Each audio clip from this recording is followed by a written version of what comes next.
Hello and welcome back to my channel.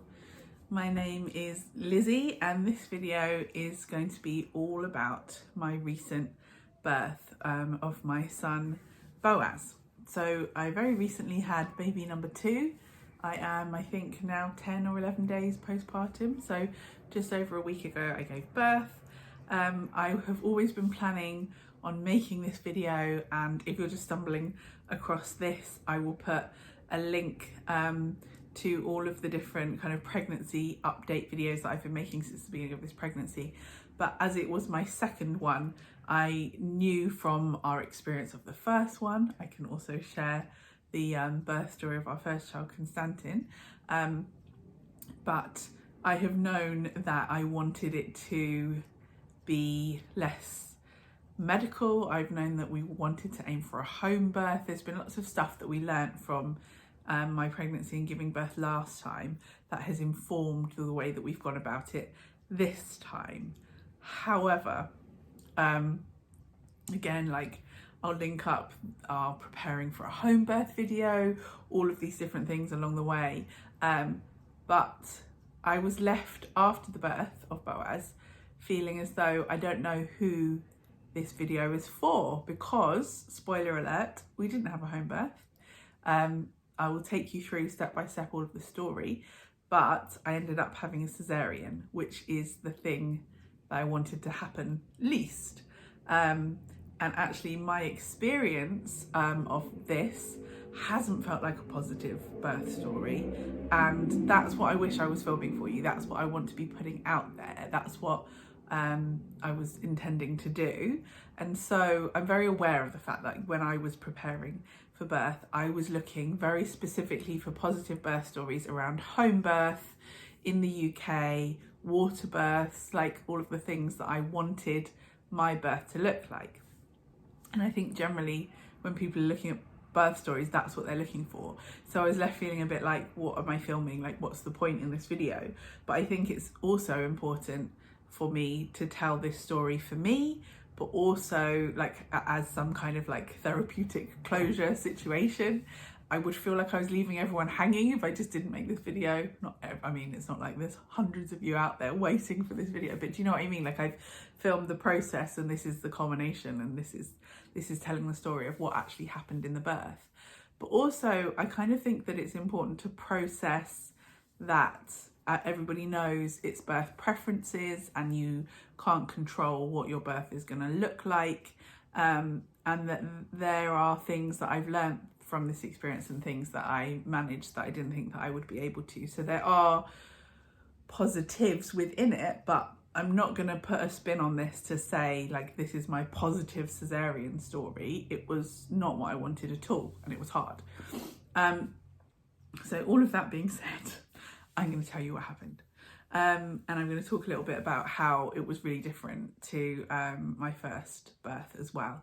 So again, if you want to have a look at that video, do, but that's from like 4 or so years ago. Because of our experience with Stan, and it was an unusual experience, I ended up in hospital for a few days. They thought that I was having kidney problems, and it turned out that I was actually probably in labour and was suddenly 10 centimetres and my water's breaking and ready to push. I've actually got a call with UCLH next week to go through the logistics of someone taking me through like what actually happened, because what we were being told was happening obviously was incorrect by the doctors. So it was a weird situation. So I'm going to have a call with them to properly understand now in hindsight what they think happened. I was trying to get that done before this birth, but they couldn't schedule it, but I'm still going to, have the call. So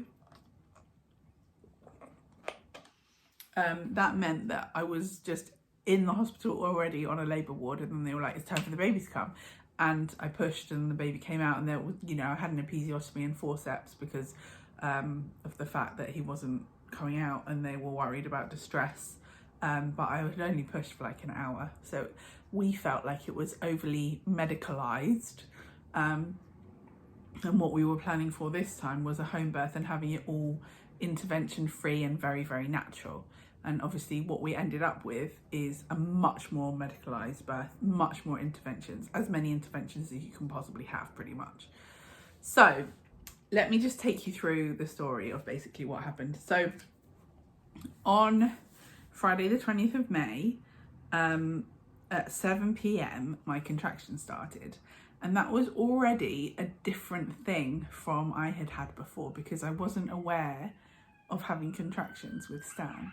It was a weird experience where I was having these back spasms and I was being told they weren't contractions and I wasn't in labour. So I wasn't naming them or owning them as contractions, and I wasn't doing my hypnobirthing breathing techniques to cope with them.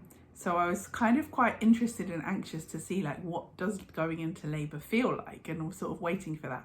I didn't have experiences of Braxton Hicks and lots of those like false labour pains and forced contractions in the lead up.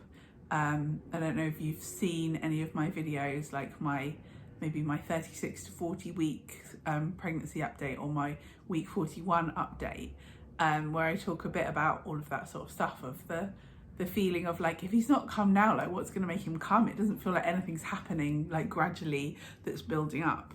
But on Friday the 20th of May at 7 p.m, my contraction started, and I was watching How I Met Your Father on Disney Plus, and Dan and Stan were doing dinner next door, and I was like, oh, okay, I think that's a contraction. It made me like grin from ear to ear. It was really exciting.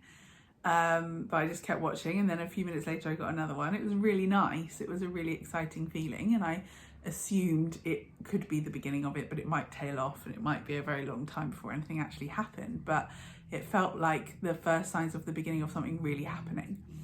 So I popped through and said to Dan like half an hour later, I've started having contractions, and it was sort of really like nice and exciting. And then we got Stan to bed by about 7:30, and then my body was sort of like, Stan's in bed now, we can crack on with this. And so they started coming, they were much stronger, and they started coming closer together.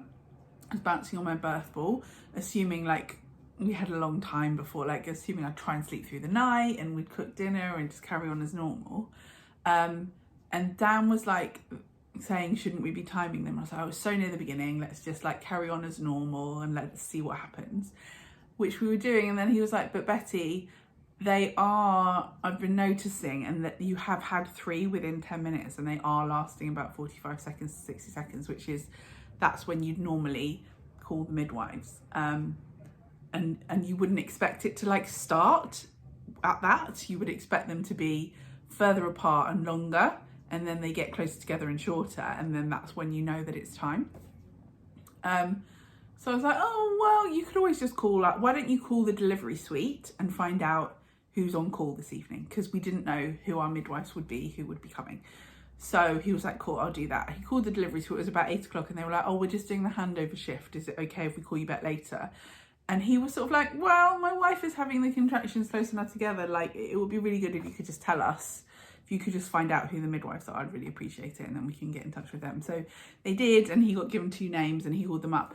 And they had really weird voicemails, like both of their phones were off, but it was like, I'm on annual leave until September the 12th. And it's like, well, they obviously can't be because it's May. So it must be like the wrong voicemail.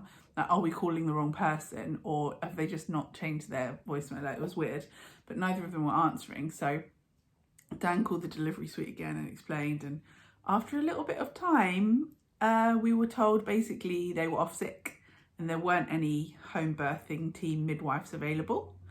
And obviously we've been doing all of this prep for having the baby at home, and then suddenly it was just like, yeah, there aren't any home birth midwives, so you've got to come in. And it was just a weird moment. Like, I had said to Sophie, our midwife, who we'd had most of the appointments with, what happens if there's another birth, and if there's already a birth happening and you're the second one, they do expect you to go to the birthing centre, which I understand. But it wasn't even that, it was just they're off sick, so there is no provision, like there is nothing, no one's coming. And it was we were sort of like, right, okay. And then the hospital said, oh no, we're going to find you someone and send you out one of our midwives, or 2 of our midwives from the birthing centre. So then that was exciting. It was like, they are coming. So I was pootling around, like getting the teas and the snacks and everything ready for the midwives. And then Dan came in like 5 minutes later and was like, Betty, they're not coming. They can only get 1 person, and it has to be 2 people. They're not coming. We need to go. So that was a bit of a blow. We were just a bit sort of slightly in shock about it, but it wasn't like this is the end of the world. I mean, if you've been watching along, you'll understand that our concern has always been leaving Stan and his experience of life and COVID, and he doesn't like it if we're not here. And when he wakes up in the night, if we're out for dinner or something, if he woke up early before we got home, he gets really upset if we're not here. If he wakes up in the night and he can't resettle and go back to sleep. And he doesn't have experience of being looked after by other people and it not being us. And so we were quite anxious about that, but we always knew that there was a chance that that would be what might end up happening. So we just took a deep breath, got on with it, called some people to work out who was going to drive us to the hospital. Our wonderful friend Gemma came. Our hospital bag was already packed. I'd left a post-it note on top of it with the additional things that we needed. I'd been really well organised, snacks were packed, everything was ready to go. So in those terms, like, we were really well organised, and I was really pleased with the prep that we did. I'll share the video for that as well, because there wasn't anything with our stay in hospital that we needed that we didn't already have packed and ready to go. So it was a good hospital bag. But we were sort of hoping, we'll go to the birthing centre, maybe we'll be in overnight and we'll be back in the morning with the baby. We called my mum and she came over to be here to look after Stan, and also she was at my brother's, and I asked if my brother's daughter could come as well, his Stan's cousin, who's 13, who he absolutely adores. And it was just like, if Mama and Moo can both come, that's going to give Stan the absolute best chance of it being okay, because they're like two of his favourite people in the world. So they came over and gave me a big kiss and a cuddle. We took our stuff down to the car, and our friend Gemma drove us to the Homerton. She drove beautifully and did it amazingly, and Daniel was playing me our playlist of songs, feel good songs, and I was still very much just like breathing through it. I'm in the zone, we're gonna go and I can get in the pool and it's gonna be great. And when we got to the hospital, it was so empty. We got to the right place eventually and they looked after us really well. The midwife Fatima had the room all ready for us, and beautiful like fairy lights. It was a gorgeous room to potentially give birth in. And so it was all still feeling like really positive. We got there and gave her our birth preferences. The hypnobirthing pack, digital pack that we bought from the Positive Birth Company was really great, because it had a downloadable editable PDF to put all your birth preferences on. So we did that, we gave her that, and she had that, and she was really respectful and really left us to it, because I had it said like no cervical exams, and kind of just leave us to it as much as possible. She was awesome, and I was just breathing through my contractions and getting on with it. This was 10:30, we arrived in the birth centre room, and it was relatively quick that the contractions got really quite like close together. There weren't really gaps. Like, it didn't feel like it was 3 within 10 minutes. It would feel like there was a contraction and then a second and then another contraction, and they were very intense. Yeah, really, really, really a lot, considering it was right at the beginning, which is not what I was expecting. And I was sort of thinking in my head, flipping out, this is a lot, like maybe this is going to go quite quickly, hopefully, because I wasn't expecting it to be as intense as it was. So eventually I asked them to run the pool, and then I used the pool, and I would get out of the pool from time to time. Fatima would remind me, and I'd go and have a wee, because it's really good every hour or so to empty your bladder. We were noticing that the hours were just flying by, and we were sort of saying like, this is mad how quickly it goes. But I was very much having to just concentrate and be in the zone and breathe through the pain. Like, it was painful and it was often. And there wasn't any like kind of getting comfortable in between. And all of the practice I'd done and all the research I'd done, it was very much like the contractions can be really intense, but once you finish your breathing, you then get space and you get that gap. And within that gap, there were various tools that we were gonna use to, like, the way Siobhan from the birthing company explains it is kind of like a traffic light. Like, you're at green, but then during the contraction, obviously you go to amber and then maybe even up to red, but then in the gap you want to make sure you're getting back down to amber but back down to green and relaxing your body again, whether that's affirmations or soft touch massage or whatever it is, like getting the breathing, getting yourself back so that when you start the next contraction you're green again. That didn't happen for me. There weren't gaps to kind of use as respite. It felt very continuous, very, very quickly. So at 5 a.m, so we'd got in the room at 10:30, at 5 a.m, so I was labouring like that from 10:30 till 5 a.m. Fatima said, I think that it would be really sensible, if you're comfortable with it, to have a cervical exam now at this stage, because it would be really good to see where you're at based on how kind of intense your contractions are, and it being a second labour, like a second birth, it's your second baby. I wouldn't necessarily expect for it to be taking this long, so it'd be really good to see where you're at. So she checked me, I agreed to that, and she checked me. I found it very painful and uncomfortable, which is why I prefer not to have them. I really struggle with them. But she was wonderful and really respectful and did everything she could to make it as kind of not unpleasant as possible. And she discovered that, she said that I was 8 centimetres, but the baby's head was slightly twisted to the side. And she said basically that we can do this for a few more hours and see where we get, but I would have expected that you might have been 10 centimetres by now and we should be pushing. Like, this has been a long, she felt like it had been a long time considering it was the second baby. And just seeing how much effort the contractions were and how close together they were and how long it had been going on for. And so she said, we can keep doing this a bit longer and see how we go. How are you feeling? And I took this as my kind of like license and opportunity to say, like, I am finding this really hard. Like, I'd been quiet about that and just saying I used phrases like this is a lot, or this is a lot, it's a lot of pressure, it's really intense.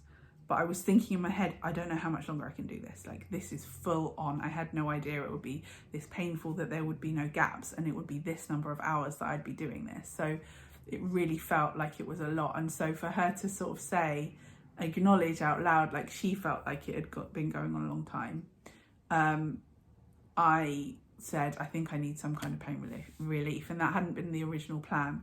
But I had just felt like, I don't know if I can do this for another 3 hours. And she's already saying like his head's at a funny angle and it's taken a really long time. And I just kind of, suppose in that moment, owned up to the fact that it was really, really hard and I was struggling. So we talked about different options. I knew that I didn't want gas and air because I don't drink alcohol, and feeling like tipsy or nauseous like makes me feel really sick and horrible. So I didn't want that. Pethidone or whatever one it was too far along. It would have passed over to the baby. There was another option, but that was a cannula in each hand, which she said, I don't think you're going to want, which is correct. So an epidural was kind of like the only option left. And so I kind of kept going a bit longer, but then at 6:30 I was still in the birth centre, and that was when she sort of said, she discussed like this failure to progress expression, which is an unfortunate expression. I don't know if she even used it, but that's basically what it is. That she was just like, this has almost been 12 hours now and I would expect you to be further along, and I wasn't. And she was concerned that because of the angle of the baby's head, I wasn't getting more dilated and we weren't progressing. And so it was at that stage that I decided that I did need to have an epidural, and that unfortunately means you have to go to the labour ward. So my hope was I could go and have an epidural. It would give me a bit of a break. My body could rest, because I did have a period of time where I got out of the pool and had to lie on my side, and it was actually more painful than being in the pool, but I just needed to not be having to hold myself up at all, because the water's helpful, but you're not like weightless. I just was so exhausted I had to lie down for a bit.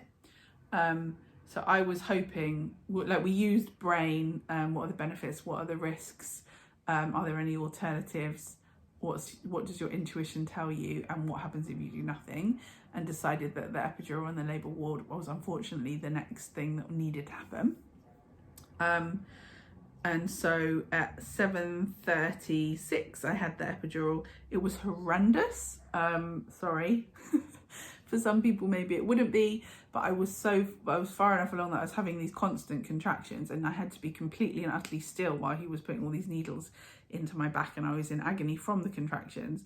But also you have to bend over and stick out your spine, and quite a lot of people in my family have like this lump at the back of their neck, and it's really painful for us to like crane over like this, and that's what I had to do for a long period of time, not moving through contractions. And I found that very unpleasant, having been in labour for 12 hours. That was probably the worst bit, having the epidural. Even though the contractions were so bad, it almost wasn't worth it. But anyway, I had the epidural, and our hope was very much like that will give my body a rest, but my body will continue to dilate. We'll get to 10 centimetres and then we'll be in a position I can push. And I very much didn't want tons of epidural. I just wanted a little bit. I didn't want to get to the point that I couldn't walk or move my legs, or I wouldn't have mobility, because I still wanted to use all of the tools that I had in my tool belt to help the baby come, and to still have as natural a labour as possible with an epidural, just on the labour ward rather than in the lovely birth centre. So then that's what they did. And then at 9 a.m. I had a meeting with like all of the doctors came in. There was like 10 people in the room or something, and that was them doing their morning rounds, and we talked everything through. And Daniel felt like I did a really good job. I mean, I could still very much feel the contractions. There was no point at which with the epidural I was suddenly just like, oh, I'm comfortable now. Like, I don't know if it was because we were going slow with it, or if it's just the way my body works, but I could still very much feel the contractions. They weren't anything like as bad, but I would have to stop and breathe through them. And I was basically just lying with my eyes closed the whole time. But we had this meeting with the doctors, and Daniel felt as though I spoke really articulately and advocated for ourselves and explained everything that we wanted and was really clear. Some doctors a bit more pushy than others. Again, if you've seen some of these videos, you'll know that there is this assumption around it being a big baby and me measuring large, and some indicators that potentially I could have had gestational diabetes because of a couple of high blood sugars. So all of this, they had all of this information and were wanting to talk through all of this information.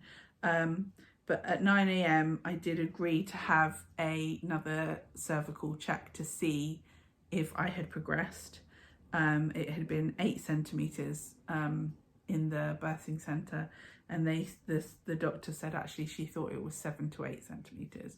And so I hadn't, in that time since the epidural, in that, how long was it? The last time it was checked was like 5 a.m. So in those 4 hours, I hadn't dilated further. So that was a bit concerning. So they were like, let's let you rest. We'll come back in 2 hours and check again. And these checks happened at 9 a.m, 11 a.m. and 1 p.m. And unfortunately for all of them, it was still 7 to 8 centimetres. There wasn't this progression. And there are a few different things that happened that indicated potentially why that wasn't happening. But it just was, once there was that intervention of the epidural, it was just intervention after intervention after intervention. It felt like it snowballed. So at 11 a.m, I consented to having my waters broken because it had been so long without the dilation. They hoped that in breaking the waters, that would help me dilate further. It would remove the pressure. The baby could maybe turn their head a bit and we could move forward. So we took our time, but we consented to that. But then at 1 o'clock, there hadn't been the progression. One of the things that was tricky is they were trying to monitor the baby and they kept not being able to get a good reading. So they wanted to use a clip instead of the normal bands around your tummy. And that like goes into the baby's skin and like sticks in their head, which I didn't love the idea of, but eventually we had to agree to that because they weren't being able to monitor him. And it's obviously really important that they can monitor him and check that he's okay. So that just felt like another intervention that was something that we wouldn't have chosen, but we just kind of were breathing through it and moving one step at a time. But basically, I wanted to get into some different positions to try and help the baby come down. So the midwife who was looking after us and Dan helped me get onto sort of my knees and put my hands on the back of the hospital bed to let kind of gravity do its thing. I really wanted to work harder at letting the baby come down and trying to get more dilation, but the clip kept falling off.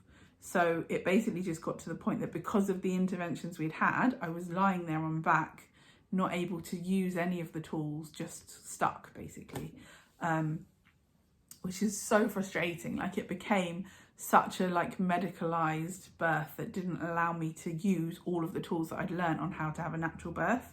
It really just kept being like a block to all of these things of the way that we wanted to do it. You can't do that, you can't do that, you can't do that. We have to have this, we have to have this, we have to have this. So it was quite hard just watching that happen, and it being all of this knowledge that we had, all of these things that we knew that you could use to your advantage, not being able to use them and being told by the doctors, well, you need to have this, it has to be this way.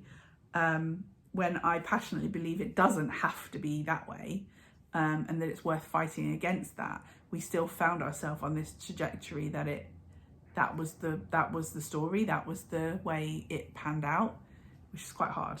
At 1 p.m, which was, I went into labour at 7, so 8, 9, 10, 11, 12 is 5 hours. And then 1 o'clock, oh my goodness, baby brain is real. So that's a long time. Like, that's till midnight, and then another 12, 13. So there's that 18 hours. It's been going on a long time. 7, 8, 9, 10, 11, 12. 1, 2, 3, 4, 5, 6, 7, 8, 9, 10, 11, 12. Yeah, is that 13 hours? It had been going on a really long time. And at that stage, the doctor came in and was just like, it's still the same amount of dilation. We're concerned about your blood loss from the last birth. We're concerned that you've got gestational diabetes. We're concerned it's a large baby. At this stage, the only safe option is Caesarean. Her bedside manner was not the best. It was unfortunate. And there's an element, like I've described it, like sometimes you just don't like the person who gives you the bad news, but it wasn't really that. She was just like, I just didn't like her. She was not the one. She was her bedside manner was really arrogant, and she would say things like, I know it wasn't the original plan, but we just need to get this baby out. And it's just like, it's not that it's not the original plan. We're not just wishy-washy people who have to have our plan come about. The reason we've been avoiding this is because it's detrimental to our family, and it has real ramifications. And I had to explain the fact that I would need to have a general anaesthetic, not a local anaesthetic, and that means Daniel can't come in the room. I'm squeamish enough that if I was awake for them doing that, I would very likely faint and fit, and that's really dangerous. But that means I miss the birth of my baby, my husband misses the birth of my baby, we're in the hospital longer away from Stan, which is really not what we wanted. So there was a lot of stuff around it being a caesarean. It wasn't just like, oh, we want a natural birth, we can't have a caesarean. It was a big deal, you know, and that wasn't really taken very respectfully or seriously, but by that one person. There were other people in the room who really were wonderful and stepped up and were advocating for us and said, like, Lizzie, this is your choice. And that was really lovely to see, because it was people who weren't as senior who were choosing to use their voice and try and rebalance the power dynamic maybe slightly, which felt really positive. But basically she just said, like, you're likely to lose so much blood that this could be fatal if we don't get on with it. And it was just a bit like, wow, okay. So we said to her, can you step out of the room and give us some time to talk to each other? Me and Dan had our little heart to heart. We got quite emotional and teary. Like, it was a lot, like really scary for Daniel as well, because he wouldn't even get to be there. Like, I would be wheeled off, he'd just wait in the room on his own. So the surgeon wanted to explain to me the procedure so I could sign off on it, and I was just like, I don't want to know, I can't know what you're going to do. Can you tell Daniel? So she went out in the hall with Daniel, they talked it all through, he came in and was just like, it's fine, you can sign. So that's what I did. But then I was like, you have to talk to my parents before I go into surgery, like I'm not gonna go into surgery. So Daniel spoke to them, but all of this, like, the surgeon found slightly irritating. The one thing that she did, which was trying to be nice, is that when she gave me the thing to sign, she'd folded part of it over so there wasn't the explanation of what happened, which was her doing her thing to try and be understanding and sweet. So that was nice. So I signed, and then I met the anaesthetist, who was lovely, and they wheeled me off basically. I was like humming out loud worship songs, like a weirdo. I was like literally just lying there on the bed with my eyes closed going, like just loudly humming, like trying to drown everything out. So I must have come across as a complete loon. Luckily, I have this thing where I just don't care what other people think. So that really helps in situations like that I just went into myself and did whatever it was that I needed, because I also needed to not faint before they put me under, just from knowing what was going to happen. So I just was like doing what I could do. The anaesthetists were really sweet and were explaining what was going to happen, and one of them was like rubbing my shoulder. They could tell that I was obviously quite distressed, and I sort of said thank you for like rubbing me, that really helps. They were really sweet. Rachel, who was the midwife who'd been with us, said, I'm coming in with you and I'm going to be there. And then she was like, please can I shave your pubes? So she did that, and then yeah, I had to drink something that was to prevent something happening from Caesarean. So I drank the drink, and then they gave me oxygen from a mask, which I had for a few minutes, and then in the cannula they did what they needed to do to put me under, because I had a cannula in anyway because of having to have the epidural. I hate having a cannula, but there we are. It gets more normal when you do it for every birth. And then they put me under, and then I came round within like half an hour or something. Daniel said that Boaz was in his arms within 20 minutes of me leaving the room.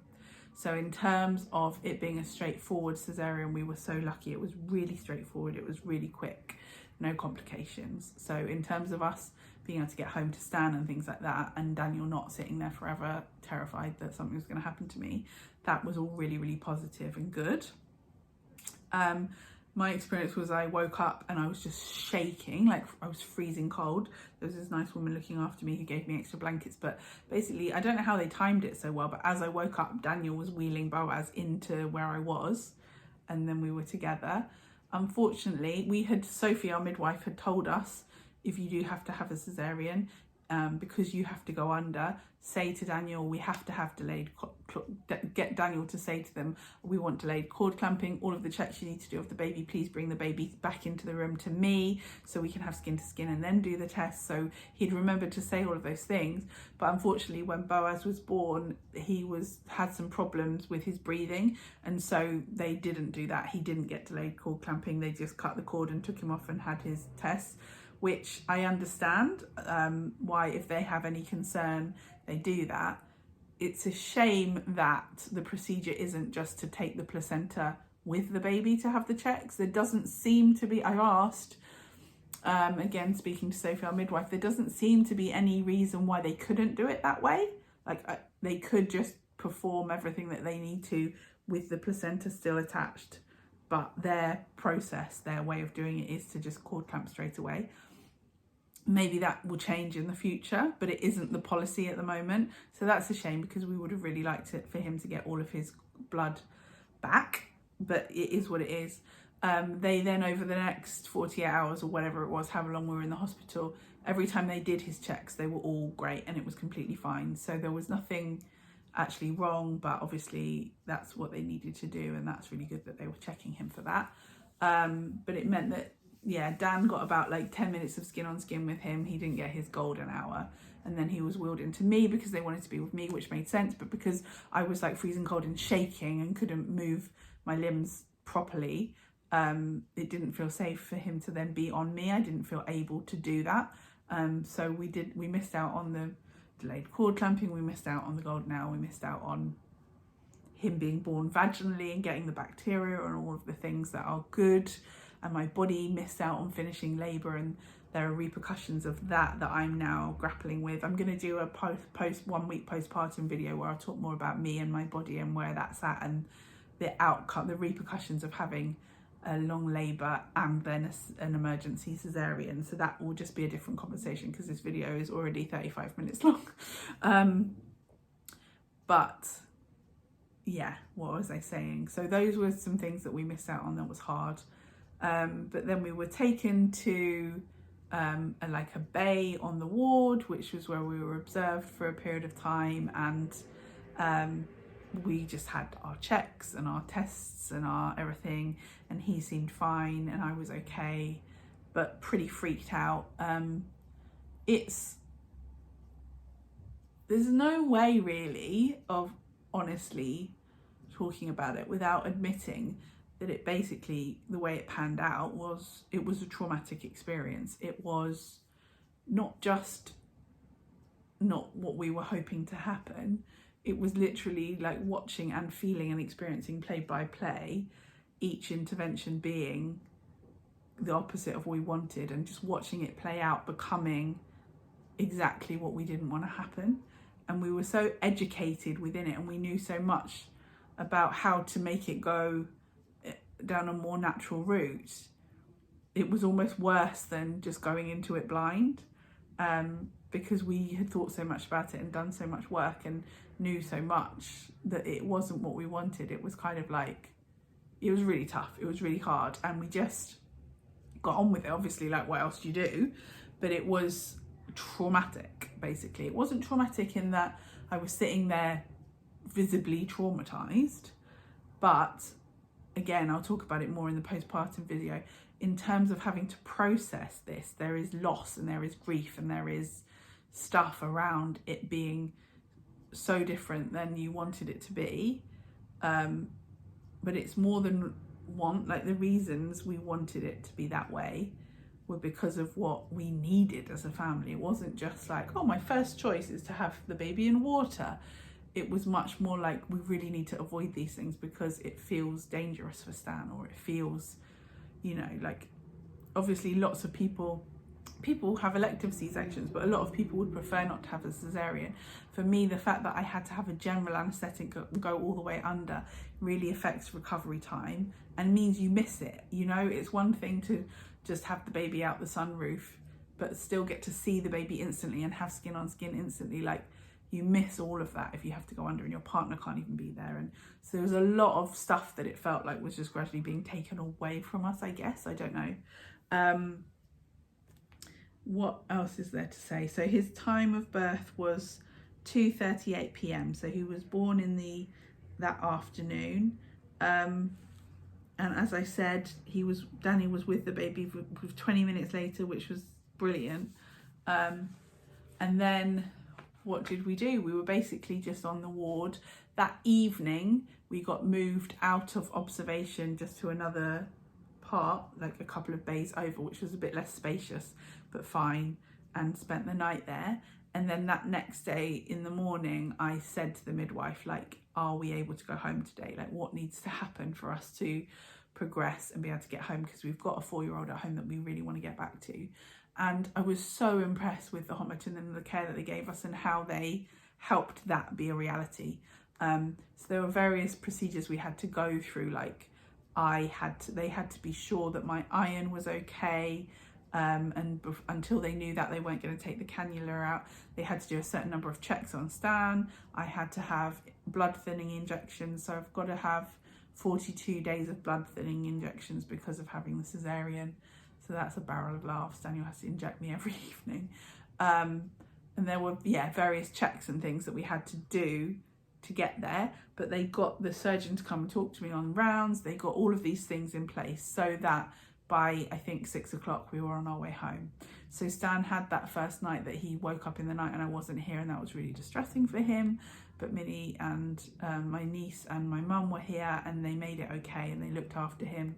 And then the next day they had a fun day, but then that night time my mum had to put him to bed. No one's ever put him to bed other than me and like Daniel even a couple of times, and I've always been here for it. So it was a lot, and we knew it was a lot, and they did brilliantly. But holding that as well, like being away from him, being in the situation we were in, having the surgery that's major surgery, as a squeamish person, not just in terms of that, but then the recovery that's needed for that compared to having a vaginal birth. It was all a lot to hold, but everyone did brilliantly, and we were home by the evening of the Sunday, of the Monday, having given birth on we were home on the Sunday, having given birth on the Saturday, having gone in on the Friday. And so in terms of having a general anaesthetic and a cesarean, that was a really quick turnaround, and I'm really grateful for that. It did mean that when we got home, it was a lot. I couldn't walk, I couldn't get on the toilet myself, I couldn't get in the shower myself, I couldn't move basically, couldn't sleep, couldn't do anything, and it was really scary. Again, I can talk more about all of that stuff in the postpartum video. What I would say is the progress that I've made has been really fast day to day, in terms of like that first night that we were here, I was just like, Mum, you're gonna have to move in. I can't do it. I don't know how we're gonna do this. I don't know how Daniel can look after me and the baby and Stan. It was really stressful and full on. But we were so pleased to be home and with Stan, but it was just like, this is a lot. Like, the recovery needed is a lot, and the limitations that have come from having a cesarean has added a lot of extra stuff that's a lot harder, like second time round. So I will talk about that more in the postpartum video. But yeah, I just wanted to talk you through what happened. And we, you know, the positive thing is it was everything that we didn't want, and here we are, and we're fine, and we've got a beautiful baby, and we're all safe, and we're happy, and we're together, and it's okay. So if you are pregnant now and this is freaking you out and this isn't what you wanted to hear, that's why I tried to do that thing at the beginning to kind of say, like, if you're looking for positive birth stories, this isn't necessarily that, but it is saying like everything that we didn't want to happen happened. It's like the equivalent of everything that could have gone wrong went wrong, and we're still okay. You know, it's still like Daniel's language at the time was, this is the way he's going to come. This is our story. This is the labor that we have to have, and this is going to be our story, and this is what it is, and this is the way it's going, and we're just gonna, you know, this is our story, this is okay. And so we just got on with it, really. We prayed through it, and we did it. And yeah, so it can all go wrong and it's still okay. I would have loved to have had a water birth at home and have gone to bed with my baby and Stan and Dan that night and breathed through all of the contractions and not needed the pain relief, and it not have taken so long, and it have been this beautiful experience at home. That isn't what happened. We did everything that we could have done. We advocated for ourselves, we educated ourselves, and I would say that we learned so much through that hypnobirthing course, and we used it. And she very much says this on the course, but I think it's so important to know that hypnobirthing actually is even more useful if things go wrong or don't go the way that you're expecting. If it's really an easy birth, it's almost that you need it less. It's not that hypnobirthing is only for people who have natural births at home in water.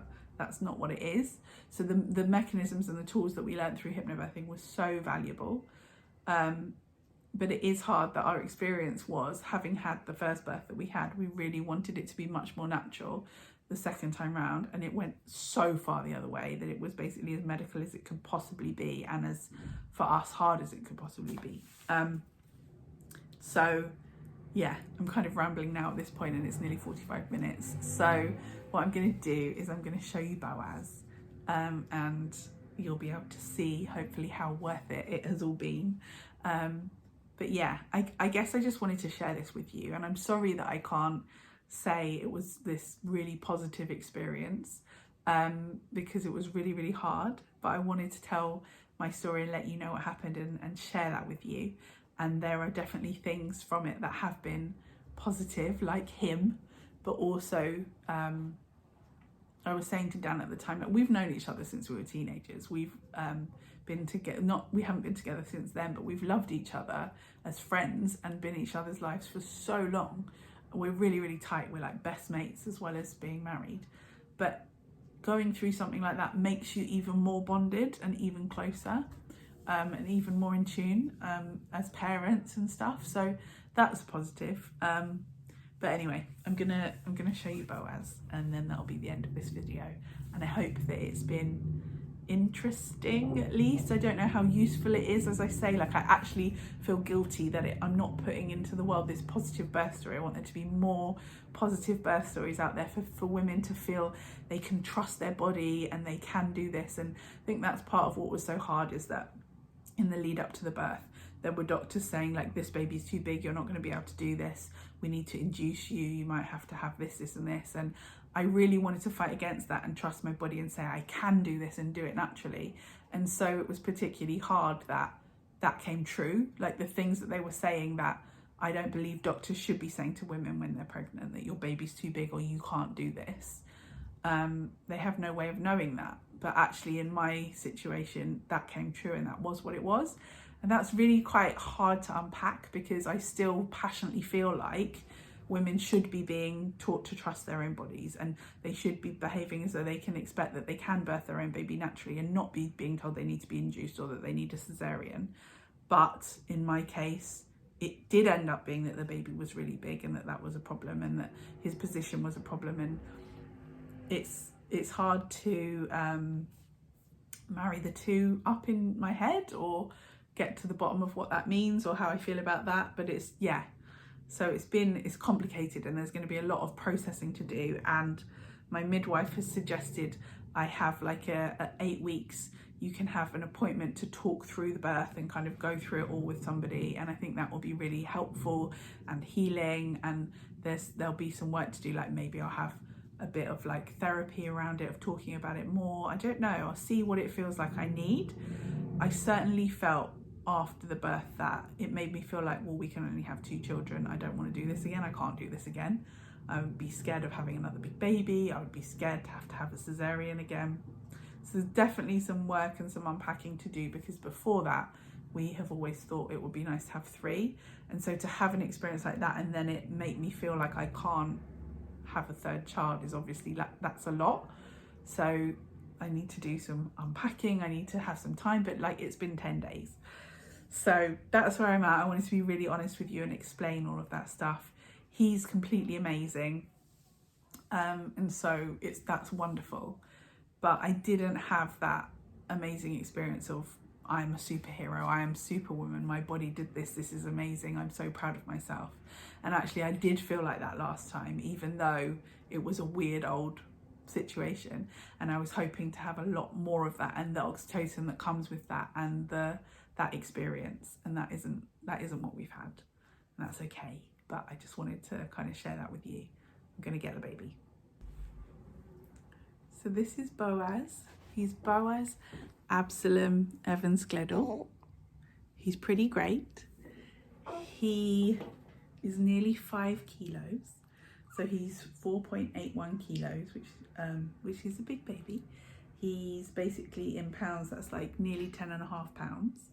So he is big. He's really big, and that explains a lot of it. He's 60 centimeters long, so he's really, really tall. Daniel said when the doctor measured him, they actually went, no, that can't be right, and measured again, and we're like, no, he's 2 feet tall. He's 60 centimeters. So he's a big boy, but he's kind of still perfectly formed, and he like folds up and snuggles in this like really cute way. So he doesn't feel like this big like rugby player beast. So it's almost like hard to remember he's that heavy, but it does make sense based on like how heavy he felt and how big my tummy was, and what a big deal it was carrying him around, and what a big deal it was birthing him.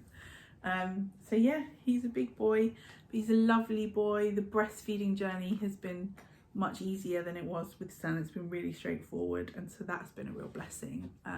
And to have the confidence doing it second time round has felt really good, to be able to trust my own instincts.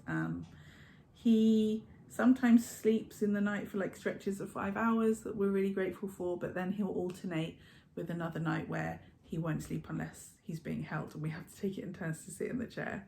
So we're still very much like not in a routine, we're just going with it, doing what we need to do. He's had quite a lot of, we've all had a little bit of a cold, so he's had a lot of like sniffles in his nose, which has been why he hasn't necessarily been able to sleep on his back and might need to be cuddled for long periods of time. But Stan is doing brilliantly, and loves being a big brother, and that is just so gorgeous. So we're having a lovely time all together. But yeah, again, I'll talk more about that in my postpartum video. I definitely have not been able to just be like out and about and getting on with having a nice family life and half term. Like, we're very, very limited in what we can, or I can manage. But yeah, this is Boaz, and he is awesome. And yeah, thank you for watching. As I say, the next video will be my postpartum video, which talks more about my body and ailments and my experience of what it's been like having a caesarean, having had the labour, having had the big baby, like the implications of that and what's been going on for me physically and mentally. And I'll probably do like a week 2 and 3 one as well, and just to kind of record the progression. They say that it's 4 to 6 weeks recovery time with the cesarean. And yeah, I've been surprised at how full on it's felt, how traumatized my actual physical body has been from the experience. It's been very different to last time. The labour was very different from Stan's, and the recovery feels very different to Stan's as well. So I'll get into that more in that video. But thank you for watching. If you're still watching, it's 50 minutes, so it's like the longest video I've probably ever made. But I felt like I needed to go into it properly and really talk to you about it. So there we are. There we have it. If you feel like giving this video a thumbs up or subscribing, then please do. And I will be back next week. Thank you so much for watching, and yeah, just sending lots and lots of love.